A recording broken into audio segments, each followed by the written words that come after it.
I never imagined my closest relationships would be tested under such extraordinary circumstances. Looking back, it feels as though everything unraveled in the blink of an eye, leaving my life in scattered pieces I was not sure how to pick up. At the center of it all stood my sister, only 2 years younger than me, and a wedding that was supposed to celebrate her future. It was this very wedding that ignited the chain of events I am about to reveal. I had thought I knew her. I had believed she would always protect me. Instead, she ended up betraying me in the most painful and shocking way possible, turning my trust into regret. In the beginning, I did not give too much attention to the subtle clues. There were random comments my sister made that seemed a little too flirtatious when directed at my boyfriend. Then came those extended moments of eye contact or unexpected bursts of laughter at even his driest jokes. At first, I convinced myself it was my imagination playing tricks on me. Maybe she was simply riding the waves of bridal excitement. The petty worry buried in the back of my mind told me something was different, and that tiny nudge eventually grew into an undeniable sense of dread. Had I known those small annoyances were merely the tip of a much larger iceberg, I might have acted sooner. Perhaps if I had trusted my intuition, I could have confronted the situation before it escalated into heartbreak. Yet my attempts to suppress my fears only fueled the inevitable confrontation that shattered every bond I thought was unbreakable. I was 28 years old, living with my boyfriend of 3 years in a cozy apartment that we had decorated together. My sister, on the other hand, was 26 and engaged to a man named Mark, someone I had known casually but never deeply. She and Mark were immersed in the whirlwind of wedding preparations, from choosing flowers to selecting a menu to trying out different venues. As her big day drew closer, I accepted a role as a bridesmaid, not imagining that it would eventually become a source of stress rather than joy. My parents were also thrilled, showering my sister with affection and giving her the best they could afford. It was during these final weeks of wedding planning that I noticed how my sister acted around my boyfriend, Tom. Her voice would lift in this peculiar way whenever she spoke to him, and she would playfully tap his arm as she laughed at his jokes. I told myself I was being too sensitive. After all, my sister had always been the warm, touchy type. Everyone in the family knew her as the one who gave out big hugs and draped herself over people during group photos. But this time, her behavior triggered a discomfort deep within me. Something about her presence near Tom felt wrong. At first, I kept it inside, hoping that time would prove me wrong. But as the days melted into more awkward family gatherings, those worries grew louder and louder. I never imagined these quiet suspicions would erupt into a scene so devastating that it would destroy not one, but 2 relationships in a single moment of heartbreak. The tension escalated at a barbecue held in my parents' backyard, a place filled with the familiar smells of grilled chicken and fresh corn on the cob. My sister looked radiant as usual, her hair in a loose braid while she wore the kind of summer dress she always looked amazing in. Tom and I arrived together, arms linked in an attempt to present a unified front. Yet I felt uneasy. I noticed my sister lingering near Tom almost every chance she got. The worst part was that every time I tried to have a conversation with him, she would somehow slip into the conversation, her laughter just a little too eager. Halfway through the evening, I slipped inside the house to fix my hair, which had gotten frizzy in the summer heat. The moment I opened the door to return outside, I spotted my sister leaning in toward Tom, her hand resting lightly on his arm. From a distance, it looked casual enough, but my heart began pounding anyway. The question flickered in my mind. Why was she so captivated by him in such an intimate way? The second they saw me, they separated, and my sister wandered off toward the drinks table, acting like nothing had happened. Tom, for his part, gave me an exasperated look that suggested I was reading too much into the situation. In that instant, I realized that my concerns were no longer just small pangs of jealousy. They were evolving into solid convictions that something deeply wrong was happening right under my nose. I felt like I was standing on the edge of a cliff, unsure whether I would find stable ground or plunge into chaos if I dared to confront them both. That night, the argument with Tom was harsher than any we had experienced before. I demanded answers, pressing him on why my sister was always near him and why he never told her outright to keep a respectful distance. He accused me of overreacting, telling me that I was letting stress get to me, and that my sister was simply being friendly. Our voices rose and fell like waves, clashing until the early hours of the morning. No matter how many angles I tried, he stood his ground, insisting there was nothing to worry about. Eventually, we wore each other out and went to bed, still raw with tension and no closer to a resolution. The next day, I felt a strange sense of determination. If Tom would not acknowledge what was happening, then I needed to confront the source directly. I decided to invite my sister out for coffee, hoping that a more personal one-on-one chat would clear the air. My mind swirled with conflicting thoughts as I wondered if I truly had the courage to voice my concerns aloud. Yet the scene from the barbecue, with her leaning in toward Tom so comfortably, replayed in my head like a broken record. I had to speak up before it was too late. While driving to the cafe, my stomach churned. I kept asking myself if I was jumping to conclusions.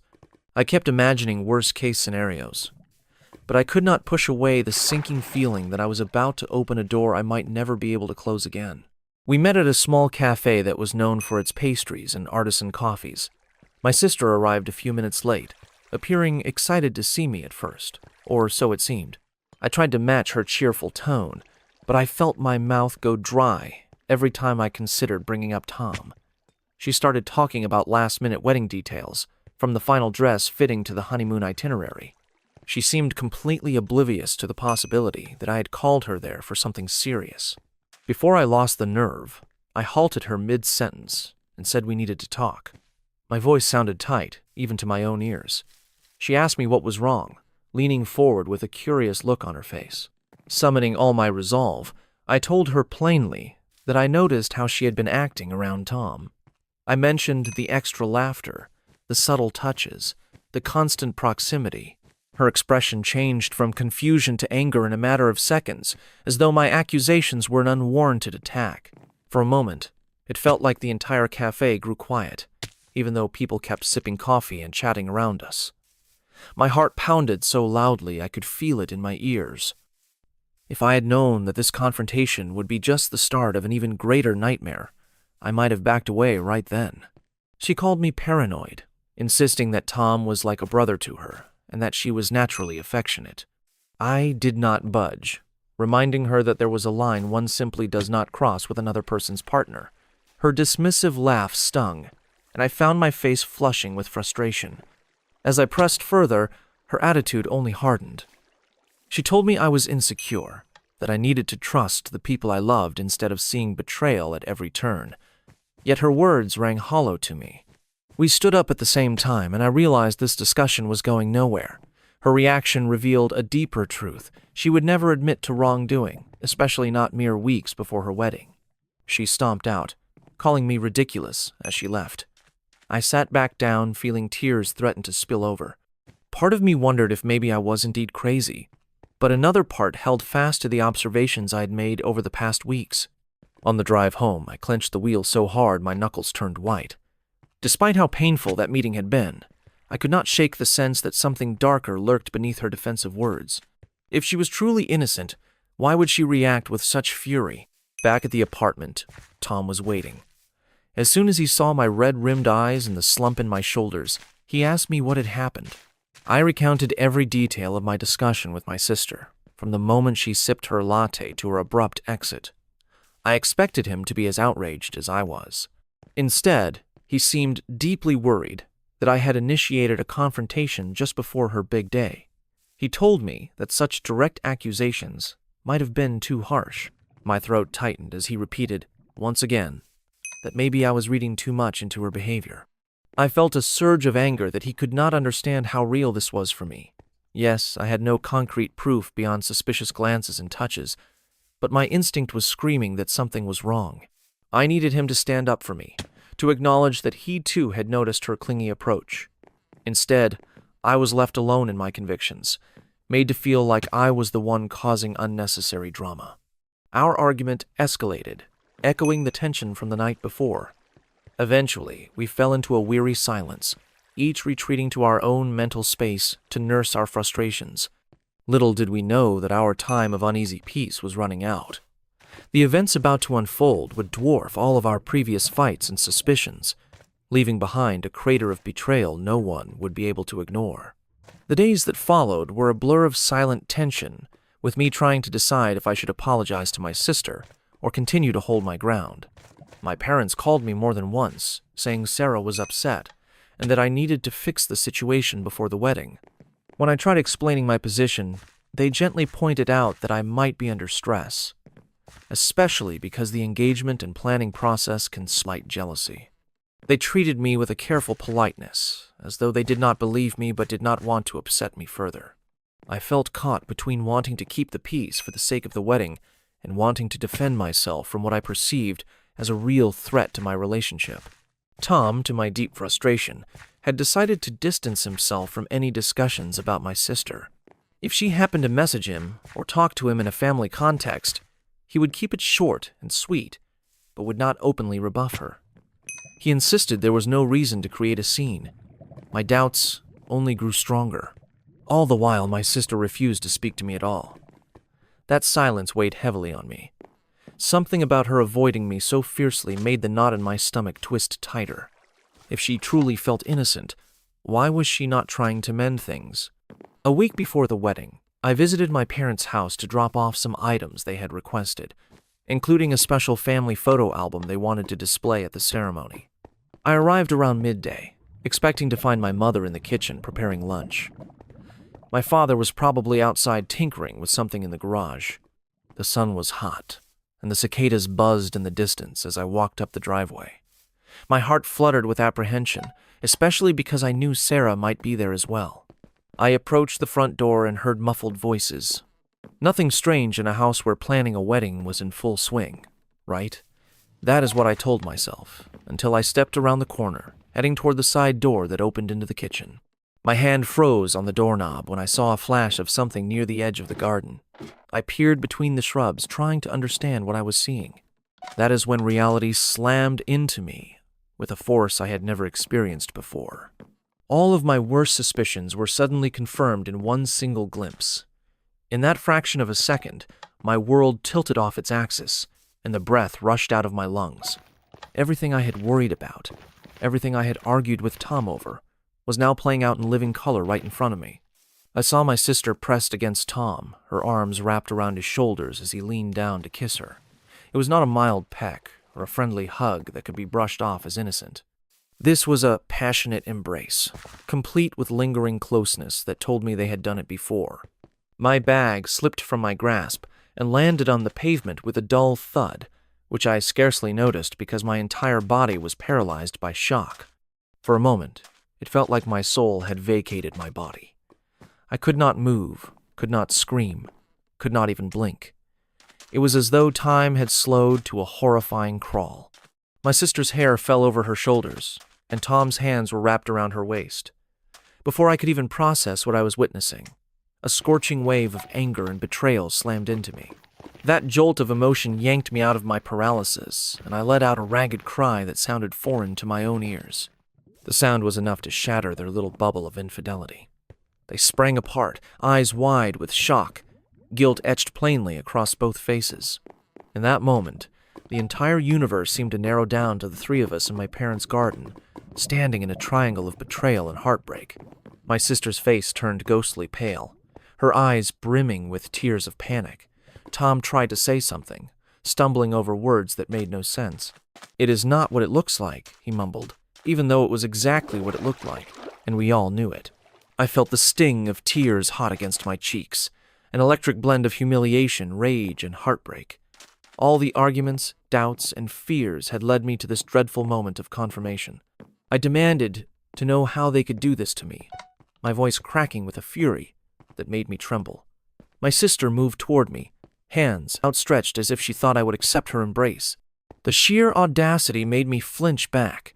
She started sobbing, throwing out apologies and pathetic excuses about how it just happened, how they did not mean to hurt me. Hearing her try to rationalize what I'd just seen made me want to scream. I swiped away her touch, refusing to let her speak any further. In the corner of my vision, I saw movement. One of my parents was peeking through the window, possibly having heard my raised voice. But I could not deal with that. Not yet.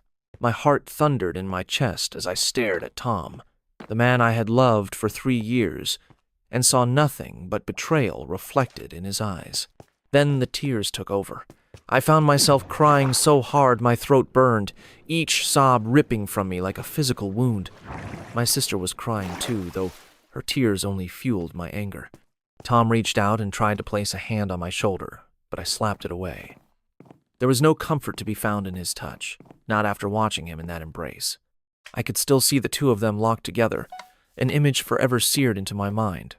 Without waiting for further explanation, I spun around and stormed off toward my car. Their voices followed me, begging me to stop, to listen, to let them explain, but there was nothing left to say. I had all the proof I would ever need. Even if they had some complicated story to tell, it would not erase that vivid image from my memory. The shock rattled me so fiercely that I nearly tripped stepping off the curb, but I caught myself against the door handle and slid into the driver's seat. Turning the key in the ignition felt surreal, as though I were stuck in a nightmare I could not wake up from. My hands shook on the steering wheel, and through my tears, I caught a glimpse of them standing there, watching me go. I swore I would not look back, because looking back meant giving them a second chance to manipulate me. The drive away from my parents' house was a blur. At some point, my phone started vibrating in the cup holder, and I saw Tom's name flash on the screen. I rejected the call. A moment later, it rang again, displaying my sister's name. The nerve of them both, calling me after what they had done, made me grip the steering wheel with renewed fury. I turned my phone off entirely, ignoring the heavy pounding of my heartbeat as I navigated away from everything I thought I knew. Part of me wanted to scream at the top of my lungs, while another part wanted to curl up somewhere and cry until I had no tears left. I ended up pulling into a random parking lot, my chest constricting as I tried to catch my breath. The betrayal was so complete, so absolute. My sister, my own flesh and blood, and my boyfriend, the person I trusted with my secrets and my heart, had both shattered that trust so easily. I felt numb, disoriented, unsure how to proceed in a world that had shifted so cruelly under my feet. In those torturous moments, I also felt a flicker of grim validation. All that time, I had doubted my sanity, thinking maybe I was seeing phantoms that did not exist. Yet here was the undeniable truth in all its painful glory. I was not crazy after all. Eventually, I drove back to my apartment, the place that Tom and I had shared with so many dreams of a future together. Stepping inside felt like another punch to the gut. His photos were still on the walls. His clothes hung in the closet. The bed we shared felt tainted by what I had seen. With trembling hands, I began stuffing a suitcase with enough clothes for a few days, telling myself I needed distance more than anything else. I had no intention of sticking around to hear his half-baked excuses. I found an affordable hotel just a few miles away, and that is where I holed up, turning my phone back on, only to delete the barrage of messages that had flooded in. My parents had called. My sister had called. Tom had left long voicemails. The only one I listened to, out of pure masochism, was him saying he was sorry and that he never meant for any of this to happen. I deleted it halfway through, feeling my stomach churn with disgust. If he never meant for it to happen, how had it escalated to the point of the steamy embrace I had just witnessed? At that moment, I resolved that my relationship with Tom was over. Even if he claimed it was a one-time mistake, there are some lines that cannot be uncrossed. The part of my heart that once beat for him now felt hollow, replaced by cold rage and heartbreak that cut deeper than I ever knew heartbreak could. During those days in the hotel, I replayed the event in my mind until I felt I might go insane. My tears dried up, replaced by an unnerving emptiness. I switched off the lights and let darkness envelop me, drifting in and out of restless sleep. Strange dreams haunted me, where I found myself standing at the wedding altar instead of my sister, only to see Tom walk away into the arms of someone else. My sense of betrayal magnified until I felt unrecognizable to myself. Gradually, my thoughts turned to Mark, my sister's fiancé. Did he know? Did he have any clue that his soon-to-be wife was secretly meeting with my boyfriend? That question gnawed at me until I realized I had a moral obligation to tell him. If I kept it to myself, he might walk into a marriage based on deception. No matter how furious or hurt I felt, the idea of letting him remain in the dark felt cruel. yet the prospect of telling him the truth filled me with dread. I had no idea how he would react. Would he even believe me if my entire family was convinced I was unstable and jealous? Would he dismiss me the way Tom initially did, brushing it off as overreaction? I mustered the courage to call him one afternoon, after pacing around the small hotel room for nearly an hour. His voice, usually calm, immediately sounded tense the moment he recognized who was calling. I asked him if he was alone, and he said yes, confusion dripping from every syllable. Without mincing words, I told him everything. I described the subtle flirting, how no one believed me, and then the final horrifying moment in the garden. Throughout my story, the only sounds from his end were quiet exhalations. I could imagine the shock contorting his expression, even though I could not see him. When I finally finished, there was an endless silence. My heart pounded, and my palms were slick with sweat. Then he said a simple thank you for telling me. I need time to think about this. My chest constricted. Somehow, hearing his composure only underscored how devastating this revelation must have been for him. He ended the call without another word, leaving me there to stare at the empty wall, wondering what he might do next. I had done my part. The ball was in his court now. That same night, my phone erupted with furious text messages from my sister. She must have found out that I spoke to Mark. She accused me of wanting to destroy her happiness. She said I was just bitter because I could not keep my own boyfriend interested. The rage boiling in her words stung, but it only reaffirmed that she was cornered and lashing out. I chose not to engage. Answering her insults would achieve nothing. Instead, I turned off my phone once more and sank into the bed, feeling drained. My world had turned upside down, and I braced myself for what might happen on the wedding day. Would she lie to Mark? Would Mark confront her? Would they proceed as if nothing had happened? The uncertainty ate at me. Finally, the wedding day arrived, though it felt so far removed from the sense of joy such an occasion should have. I had already decided I would not attend. I could not stand in a bridesmaid's dress, smiling for photos, pretending I had not witnessed my sister with my boyfriend. I waited for the day to pass like an inmate counting down a prison sentence. In a way, I was more curious about the outcome than anything else. Some twisted part of me wanted to see if my sister would openly proceed with her vows in the face of such betrayal. That evening, my phone flashed with a call from my cousin Emma. We were never extremely close, but she was one of the few family members who had not taken sides. Why would she be calling now? My heart raced as I pressed the answer button, bracing myself for more unpleasant news. She immediately launched into a breathless account of what had happened at the church. She described how the ceremony started off normally, with guests taking their seats and Mark standing at the altar, waiting for the bride to enter. Then, as my sister began to make her way down the aisle, Mark suddenly held up a hand, halting the music. He looked straight at the guests, clearing his throat, before speaking words that left the entire crowd in stunned silence. According to Emma, Mark told everyone that he could not, in good conscience, continue with the wedding. He said he had learned devastating information about my sister's actions and felt it was imperative to share the truth before they exchanged vows. A hush fell over the church. My sister stood there, pale as a ghost, confusion swirling in her expression. People glanced around, sensing something dramatic was underway. Then Mark dropped the bombshell. He told the entire congregation that the bride, my sister, had been involved with someone else. Whispers spread through the crowd like wildfire. My parents, who had been seated in the front row, looked at each other in horror. Emma recounted how my mother tried to stand up, perhaps to calm the situation, but Mark spoke over her, continuing to detail the betrayal he had discovered. Apparently, he did not go into explicit details about the garden scene, but he made it very clear that my sister had broken the most basic trust by pursuing a relationship behind his back.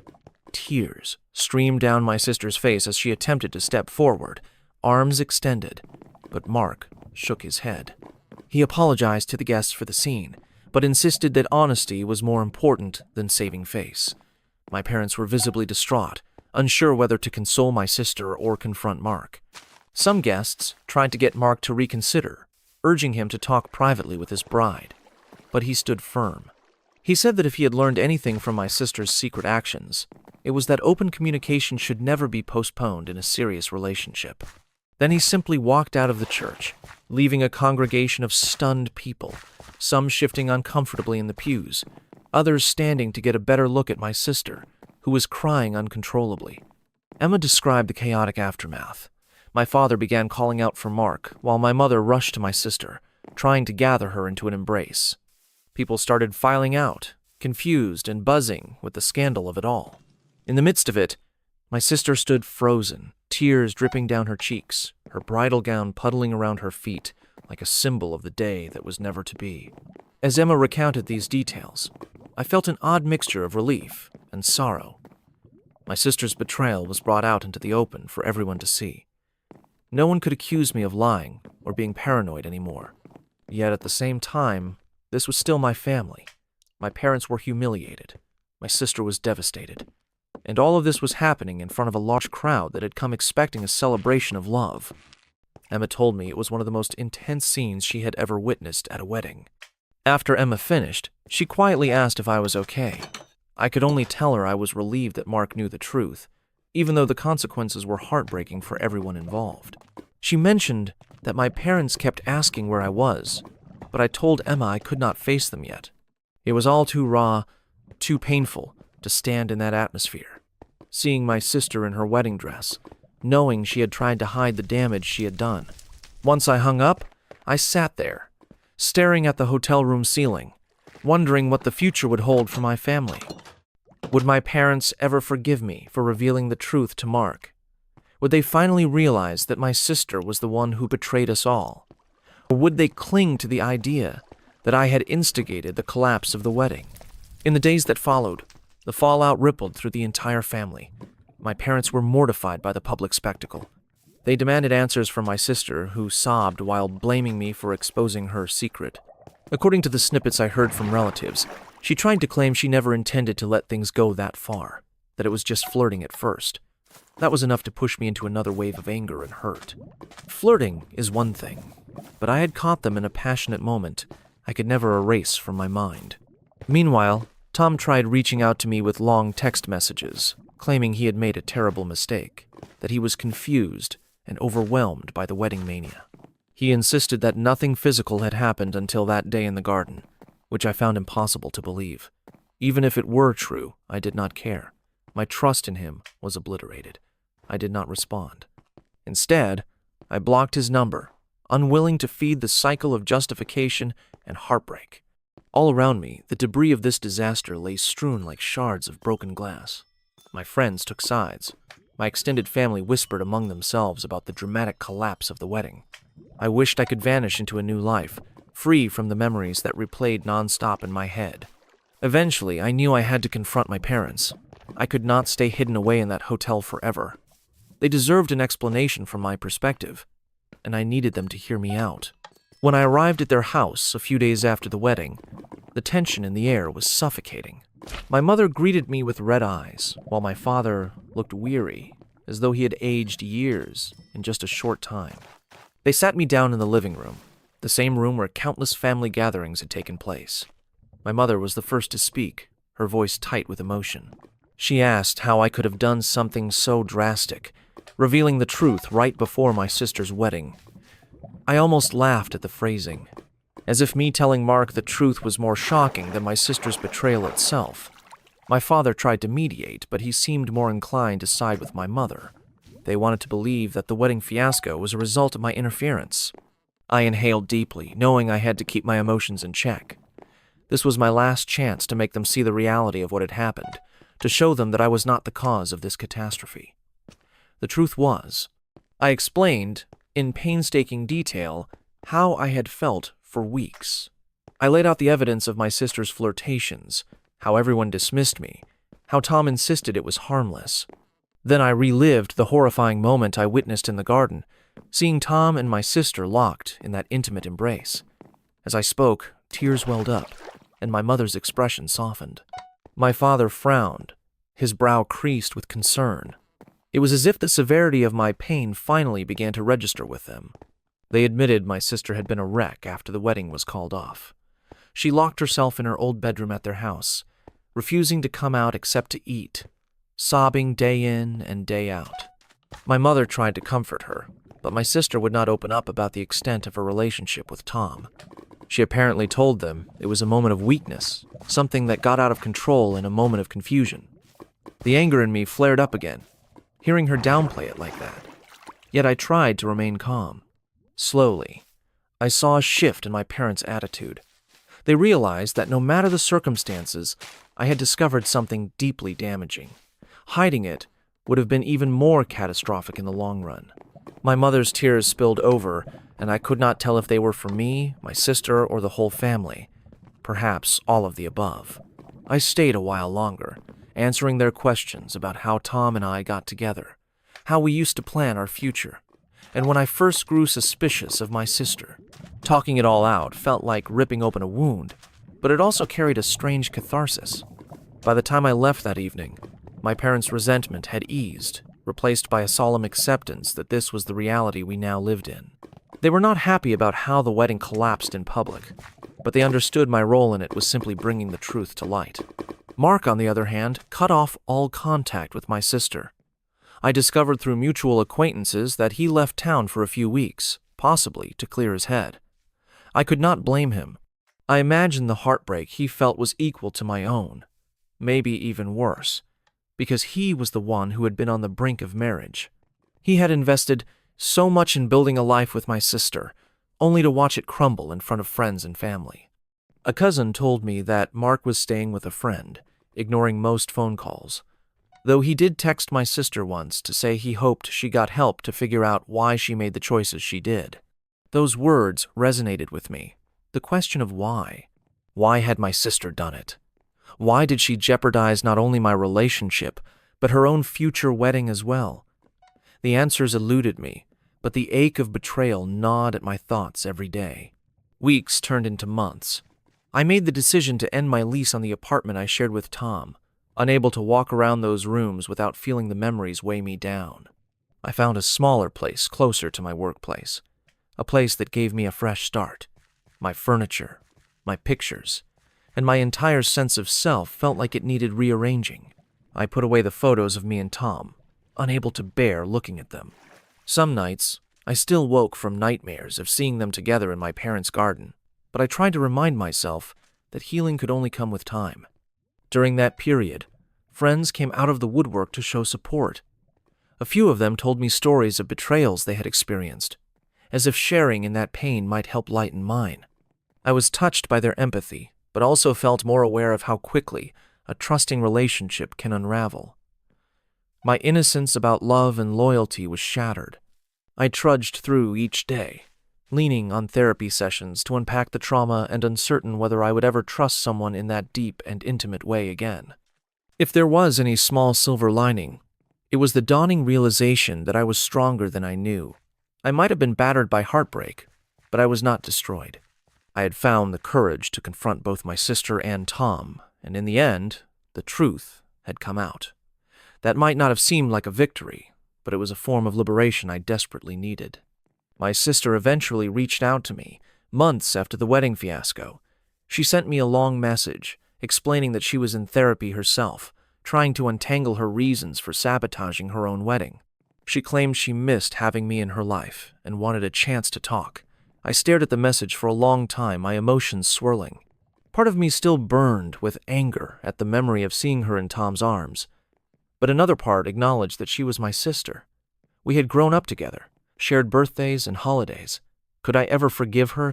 I agreed to meet her on neutral ground, at the same cafe where we had our blowout conversation. Sitting there across from her again felt surreal. She looked fragile, having lost weight and the bright spark she usually carried. Her eyes watered up the moment I walked in.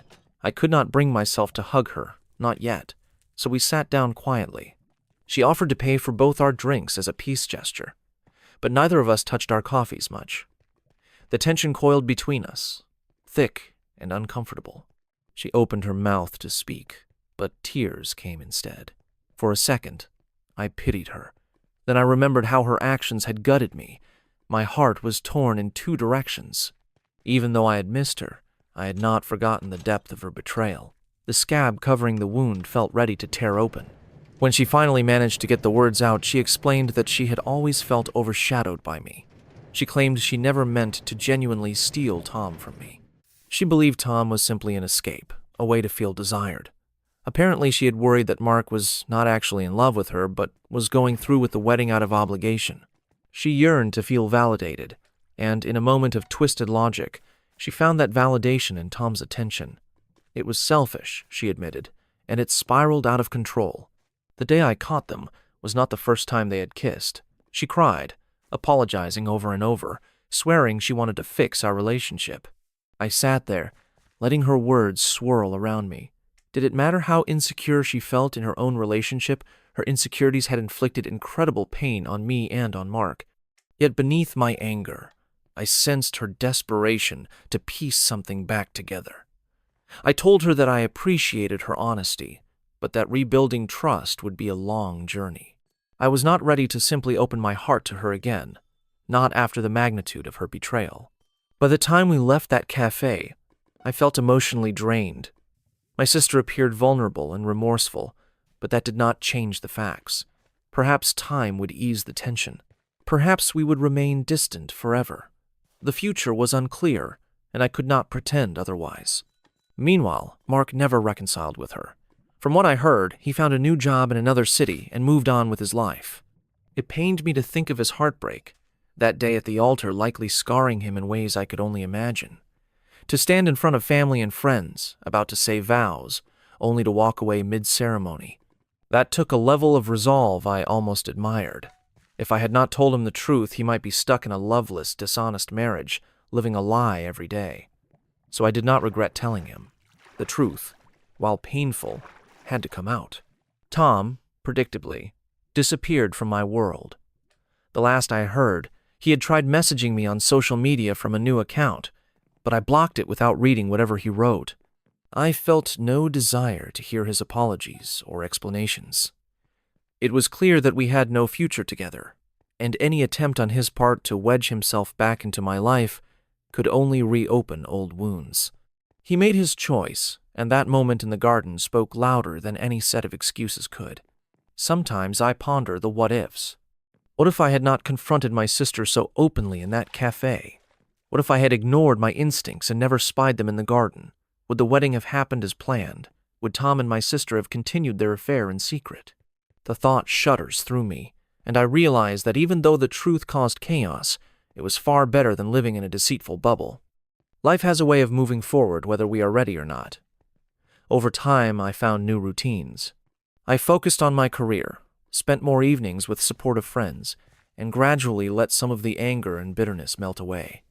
Therapy helped me dissect my feelings, from the shock of betrayal to the sadness of losing not only a boyfriend, but also the sisterly relationship I once cherished. Even though the healing process was slow, I started to reclaim the sense of self I had nearly lost in the swirl of accusations and heartbreak. I remember a specific moment about a year after the wedding fiasco when I walked into the same backyard where I had discovered them. My parents were hosting a small gathering for a relative's birthday, and I felt my stomach clench with flashbacks.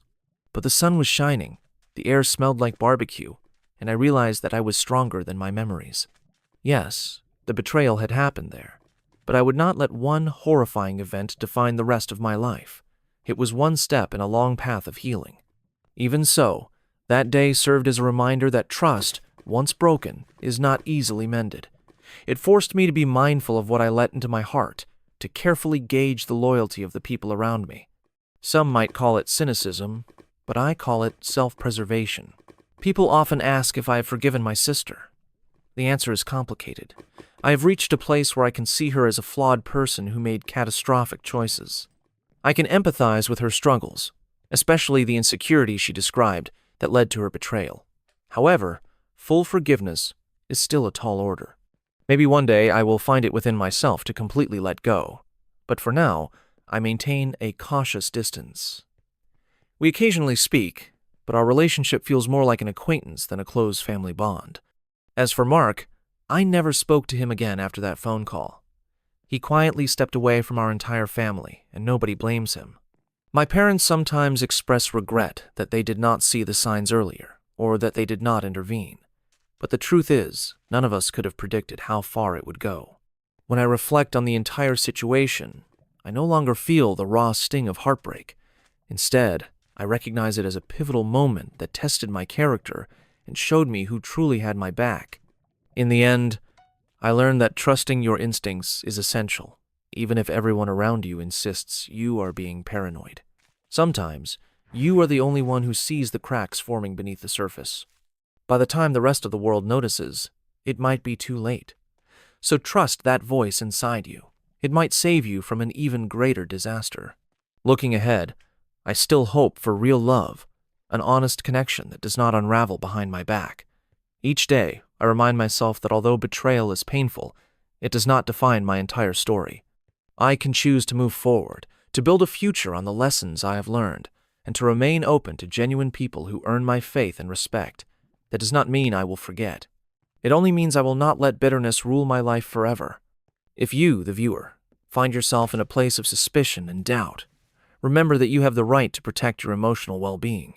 Do not let the fear of creating drama keep you silent if your instincts scream that something is off. Confronting the truth might be terrifying, but in the long run, it is the only way to break free from the prison of uncertainty. Yes, it may be messy. Yes, it may cost you some relationships, but nothing is more draining than living a lie, surrounded by people who undermine your trust. Even if the truth leads you into heartbreak, it can also guide you to personal freedom. That sense of freedom is priceless once you taste it. You will never want to return to doubting yourself just to keep the peace. I will never forget the image of my sister in her wedding gown, tears staining her cheeks, left alone at the altar after Mark walked out. Sometimes I still hear echoes of the phone calls from family, trying to patch up a scandal that was too big to ignore. But I also cling to the sense of relief that washed over me when I no longer had to question my sanity. They called me paranoid, but I was right. I had seen the truth. And although it was the worst truth I could have imagined, acknowledging it saved me from living in a false reality. Through it all, I discovered a resilience within myself that no one, not even Tom or my sister, could take away. I learned that I deserve loyalty and honesty in a relationship, and so do you. Even if you feel isolated in your suspicions, sometimes that internal alarm is the best guide you have. My hope is that by sharing this experience, I might help someone else trust their intuition. If even one person can avoid being blindsided in the way I was, then this painful chapter of my life will have served a purpose. So here, we stand at the final crossroads of this story. I have exposed the betrayals, the heartbreak, the shattered wedding, and the aftermath that upended our entire family. The path forward may not be simple, but at least it is no longer tangled in deceit. I encourage anyone who feels alone in their doubts to reach out for support. Talk to friends or relatives you trust. Seek therapy if the situation is overwhelming. No one should have to carry that burden alone or be made to feel delusional for seeing what is right in front of them. Remember that denial can be a powerful force, especially when people want to preserve a perfect image of a happy family or a flawless relationship.